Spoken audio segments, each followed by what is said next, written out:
Suspect sa pagpatay sa usa ka gingong rugby user dakpan sa otoridad sa Cagayan de Oro City. Rason sa suspect, giilog kuno sa biktima ang iyang kapuyo. Dugang detalye sa report ni Cyril Chavez.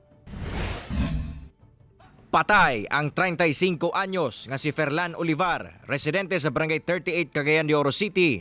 Human kini gidunggab diyang nag-inom kauban ang suspect nga si Bernardino Maandig o kauban ni ini nga si Markim Agid sa Barangay 38 niyatong Domingo. Sa investigasyon sa kapulisan, nakatulog kuno ang biktima dayon gidunggab ni Maandig o gilayong misibat ang duha. Then nagkanda kitag investigation. Mao kana nga nay naka-witness sa insidente ug nagtudlo nga mao nang mga tawhana kay duha man atong suspect niini. Sa follow-up operation niyatong Martes, nadakpan ang duha ka mga suspect. Saysay ni Mandig, nahimo niya ang krimen tungod kuno sa iyang kahubog ug kalagot sa biktima kay matud pa giilog kuno ni ini ang iyang kapuyo.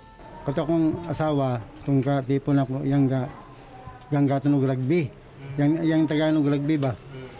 Na, yung, kana siya, uyab na sila. Yung giilog ba? Sabi nga suko na ko, na puslan ng nanay ko. Ako na siyang ko na lang. Samtang matod sa laing suspect nga si Magid, nadamay lang kuno siya. Naluoy mi atong biktima. Amo na lang ning kanon, amo na lang ning panugutan sa batas o bayaran kay kuan man. Amo mang gibuhat. Sa pagpanubay sa kapulisan sa biktima, ilado kuno kini nga rugby user sa ilang lugar. Kasong murder ang gipasaka sa kapulisan batok sa mga suspect. Nanawagan sab sila sa publiko nga kung ugaling adunay mga panaglalis o bikil, likayan ang kainit sa ulo nga posible pang moresulta sa krimen. Mawala ang atong diskarte ang salita gubog-gubog. Then dapat di gyud mag-init sa ulo. Kay tanawa karon nagbasol lang gyud sila pagayo.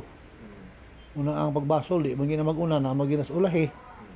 Basol lang gyud sila mao kana nga relax lang gyud. Relax lang di gyud magpadala sa gibati. Kauban si Makoy Sempron sa kamera. Ako, si Cyril Chavez para sa One Mindanao.